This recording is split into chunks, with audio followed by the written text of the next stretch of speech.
ओम शांति। 10 जुलाई 2025। आज की अनमोल महावाक्य। मीठे बच्चे, देह अभिमान छोड़ देही अभिमानी बनो। देही अभिमानियों को ही ईश्वरीय संप्रदाय कहा जाता है। प्रश्न, तुम बच्चे अभी जो सत्संग करते हो यह दूसरे सत्संगों से निराला है, कैसे? उत्तर, यही एक सत्संग है जिसमें तुम आत्मा और परमात्मा का ज्ञान सुनते हो। यहाँ पढ़ाई होती है, एम ऑब्जेक्ट भी सामने है। दूसरे सत्संगों में ना पढ़ाई होती ना कोई एम ऑब्जेक्ट है। ओम शांति। रूहानी बच्चों प्रति रूहानी बाप समझा रहे हैं। रूहानी बच्चे सुन रहे हैं। पहले पहले बाप समझाते हैं, जब भी बैठो तो अपने को आत्मा समझकर बैठो, देह ना समझो। देह अभिमानी को आसुरी संप्रदाय कहा जाता है। देही अभिमानियों को ईश्वरीय संप्रदाय कहा जाता है। ईश्वर को देह है नहीं, वह सदैव आत्माभिमानी है। वह है सुप्रीम आत्मा, सभी आत्माओं का बाप। परम आत्मा अर्थात ऊंचे ते ऊंचा है। मनुष्य जब ऊंचे ते ऊंचा भगवान कहते हैं तो बुद्धि में आता है वह निराकार लिंग रूप है। निराकार लिंग की पूजा भी होती है। वह है परमात्मा, यानी सभी आत्माओं से ऊंच है। वह भी आत्मा, परंतु ऊंच आत्मा। वह जन्म मरण में नहीं आते हैं, बाकी सब पुनर्जन्म लेते हैं और ये सभी हैं रचना। रचता तो एक ही बाप है। ब्रह्मा विष्णु शंकर भी रचना है। मनुष्य सृष्टि भी सारी है रचना। रचता को बाप कहा जाता है। पुरुष को भी रचता कहा जाता है। स्त्री को एडप्ट करते हैं, फिर उनसे क्रिएट करते हैं, पालना करते हैं, बस विनाश नहीं करते हैं। और जो धर्म स्थापक होते हैं वह भी क्रिएट करते हैं, फिर उनकी पालना करते हैं, विनाश कोई भी नहीं करते। बेहद का बाप जिसको परम आत्मा कहा जाता है, जैसे आत्मा का रूप बिंदी है वैसे ही परमपिता परमात्मा का भी रूप बिंदी है। बाकी इतना बड़ा लिंग जो बनाते हैं वह सब भक्ति मार्ग में पूजा के कारण। बिंदी की पूजा कैसे हो सकती? भारत में रुद्र यज्ञ रचते हैं तो मिट्टी का शिवलिंग और शालिग्राम बनाकर फिर उनकी पूजा करते हैं। उनको रुद्र यज्ञ कहा जाता है। वास्तव में असली नाम है राजस्व अश्वमेध अविनाशी रुद्र गीता ज्ञान यज्ञ, जो शास्त्रों में भी लिखा हुआ है। अब बाप बच्चों को कहते हैं अपने को आत्मा समझो, और जो भी सत्संग है उसमें आत्मा या परमात्मा का ज्ञान ना कोई में है ना दे सकते हैं। वहाँ तो कोई एम ऑब्जेक्ट होती नहीं। तुम बच्चे तो अभी पढ़ाई पढ़ रहे हो। तुम जानते हो आत्मा शरीर में प्रवेश करती है। आत्मा अविनाशी है, शरीर विनाशी है। शरीर द्वारा पाठ बजाती है। आत्मा तो अशरीरी है ना। कहते भी हैं नंगे आए हैं नंगे जाना है। शरीर धारण किया, फिर शरीर छोड़कर नंगे जाना है। यह बाप तुम बच्चों को ही बैठ समझाते हैं। यह भी बच्चे जानते हैं। भारत में सतयुग था तो देवी देवताओं का राज्य था, एक ही धर्म था। यह भी भारतवासी नहीं जानते हैं। बाप को जिसने नहीं जाना उसने कुछ नहीं जाना। प्राचीन ऋषि मुनि भी कहते थे, हम रचता और रचना को नहीं जानते हैं। रचयिता है बेहद का बाप, वही रचना के आदि मध्य अंत को जानते हैं। आदि कहा जाता है शुरू को, मध्य बीच को। आदि है सतयुग जिसको दिन कहा जाता है, फिर मध्य से अंत तक है रात। दिन है सतयुग त्रेता। स्वर्ग है वंडर ऑफ वर्ल्ड। भारत ही स्वर्ग था जिसमें लक्ष्मी नारायण राज्य करते थे। यह भारतवासी नहीं जानते हैं। बाप अभी स्वर्ग की स्थापना कर रहे हैं। बाप कहते हैं तुम अपने को आत्मा समझो, हम फर्स्ट क्लास आत्मा हैं। इस समय मनुष्य मात्र सब देह अभिमानी है। बाप आत्मा अभिमानी बनाते हैं। आत्मा क्या चीज़ है यह भी बाप बतलाते हैं। मनुष्य कुछ भी नहीं जानते। भल कहते भी हैं भ्रकुटी के बीच चमकता है अजब सितारा, परंतु वह क्या है, कैसे उसमें पाठ भरा हुआ है, वह कुछ भी नहीं जानते। अभी तुमको बाप ने समझाया है। तुम भारतवासियों को 84 जन्मों का पाठ बजाना होता है। भारत ही ऊंच खंड है। जो भी मनुष्य मात्र हैं उनका यह तीर्थ है। सर्व की सद्गति करने बाप यहाँ आते हैं। रावण राज्य से लिबरेट कर गाइड बन ले जाते हैं। मनुष्य तो ऐसे ही कह देते, अर्थ कुछ भी नहीं जानते। भारत में पहले देवी देवता थे, उन्हों को ही फिर पुनर्जन्म लेना पड़ता है। भारतवासी ही सौ देवता फिर क्षत्रिय वैश्य शूद्र बनते हैं, पुनर्जन्म लेते हैं ना। इस नॉलेज को पूरी रीति समझने में 7 रोज लगते हैं। पतित बुद्धि को पावन बनाना है। यह लक्ष्मी नारायण पावन दुनिया में राज्य करते थे ना। उन्हों का ही राज्य भारत में था तो और कोई धर्म नहीं था, एक ही राज्य था। भारत कितना सॉल्वेंट था, हीरे जवाहरों के महल थे। फिर रावण राज्य में पुजारी बने हैं, फिर भक्ति मार्ग में यह मंदिर आदि बनाए हैं। सोमनाथ का मंदिर था ना, एक मंदिर तो नहीं होगा। यहाँ भी शिव के मंदिर में इतने तो हीरे जवाहर थे जो मोहम्मद गजनवी ऊंट भरकर ले गए। इतने माल थे, ऊंट तो क्या, कोई लाखों ऊंट ले आए तो भी भर न सके। सतयुग में सोने हीरे जवाहरों के तो अनेक महल थे। मोहम्मद गजनवी तो अभी आया है। द्वापर में भी कितने महल आदि होते हैं, वह फिर अर्थक्वेक में अंदर चले जाते हैं। रावण की कोई सोने की लंका होती नहीं है। रावण राज्य में तो भारत का यह हाल हो जाता है।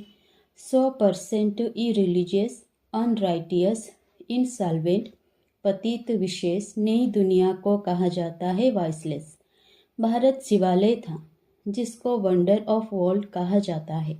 बहुत थोड़े मनुष्य थे, अभी तो करोड़ों मनुष्य हैं। विचार करना चाहिए ना। अभी तुम बच्चों के लिए यह पुरुषोत्तम संगम युग है, जबकि बाप तुमको पुरुषोत्तम पारस बुद्धि बना रहे हैं। बाप मनुष्य से देवता बनने की तुम्हें सुमत देते हैं। बाप की मत के लिए ही गाया जाता है तुम्हारी गतमत न्यारी। इसका भी अर्थ कोई नहीं जानते। बाप समझाते हैं, मैं ऐसी श्रेष्ठ मत देता हूँ जो तुम देवता बन जाते हो। अब कलयुग पूरा होता है, पुरानी दुनिया का विनाश सामने खड़ा है। मनुष्य बिल्कुल ही घोर अंधियारे में कुंभकर्ण की नींद में सोए पड़े हैं, क्योंकि कहते हैं शास्त्रों में लिखा है कलयुग तो अभी बच्चा है। 40,000 वर्ष पड़े हैं। 84 लाख योनियां समझने के कारण कल्प की आयु भी लंबी चौड़ी कर दी है। वास्तव में है 5,000 वर्ष। बाप समझाते हैं, तुम 84 जन्म लेते हो, ना कि 84 लाख। बेहद का बाप तो इन सभी शास्त्रों आदि को जानते हैं। तब तो कहते हैं यह सब हैं भक्ति मार्ग के, जो आधा कल्प चलते हैं। इससे कोई मुझे नहीं मिलते। यह भी विचार करने की बात है कि अगर कल्प की आयु लाखों वर्ष दे फिर तो संख्या बहुत होनी चाहिए, जबकि क्रिश्चियन की संख्या 2000 वर्ष में इतनी हुई है। भारत का असल धर्म देवी देवता धर्म है, वह चला आना चाहिए। परंतु आदि सनातन देवी देवता धर्म को भूल जाने के कारण कह देते हमारा हिंदू धर्म है। हिंदू धर्म तो होता ही नहीं। भारत कितना ऊंच था। आदि सनातन देवी देवता धर्म था तो विष्णुपुरी थी, अब है रावणपुरी। वही देवी देवताएं 84 जन्म के बाद क्या बन गए हैं।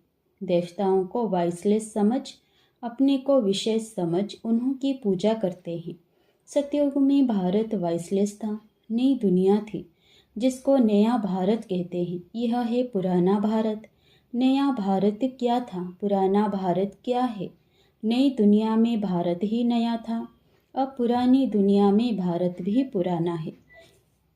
क्या गति हो गई है। भारत ही स्वर्ग था, अभी नर्क है। भारत मोस्ट सॉल्वेंट था, भारत ही मोस्ट इनसॉल्वेंट है। सबसे भीख मांग रहे हैं, प्रजा से भी भीख मांगते हैं। यह तो समझ की बात है ना। आज के देहाभिमानी मनुष्यों को थोड़ा पैसा मिला तो समझते हैं हम तो स्वर्ग में बैठे हैं। सुख धाम को बिल्कुल जानते ही नहीं, क्योंकि पत्थर बुद्धि है। अब उन्हें पारस बुद्धि बनाने के लिए 7 रोज की भट्टी में बिठाओ, क्योंकि पतित है ना। पतित को यहाँ तो बिठा नहीं सकते, यहाँ पावन ही रह सकते हैं, पतित को अलाउ नहीं कर सकते। तुम अभी पुरुषोत्तम संगम युग पर बैठे हो। जानते हो बाबा हमको ऐसा पुरुषोत्तम बनाते हैं। यह सच्ची सत्यनारायण की कथा है। सत्य बाप तुमको नर से नारायण बनने का राजयोग सिखला रहे हैं। ज्ञान सिर्फ एक बाप के पास है, जिसको ज्ञान का सागर कहा जाता है। शांति का सागर, पवित्रता का सागर, यह उस एक की ही महिमा है। दूसरे कोई की महिमा हो नहीं सकती। देवताओं की महिमा अलग है, परमपिता परमात्मा शिव की महिमा अलग है। वह है बाप, श्री कृष्ण है देवता। सूर्यवंशी जो चंद्रवंशी, सो वैश्यवंशी। मनुष्य हम सो का अर्थ भी समझते नहीं। हम आत्मा सो परमात्मा कह देते हैं। कितना रोंग है। अभी तुम समझाते हो कि भारत की चढ़ती कला और उतरती कला कैसे होती है। यह है ज्ञान, वह सब है भक्ति। सतयुग में सब पावन थे। राजा रानी का राज्य चलता था। वहाँ वजीर भी नहीं होता है, क्योंकि राजा रानी खुद ही मालिक हैं। बाप से वर्षा लिया हुआ है, उनमें अक्ल है। लक्ष्मी नारायण को कोई के राय लेने की दरकार नहीं है। वह वजीर होते नहीं, वहाँ वजीर होते नहीं। भारत जैसा पवित्र देश कोई था नहीं। महान पवित्र देश था। नाम ही था स्वर्ग, अभी है नर्क। नर्क से फिर स्वर्ग बाप ही बनाएगा। अच्छा, मीठे मीठे सिकिलधे बच्चों प्रति माता पिता बाप दादा का याद प्यार और गुड मॉर्निंग। रूहानी बाप की रूहानी बच्चों को नमस्ते।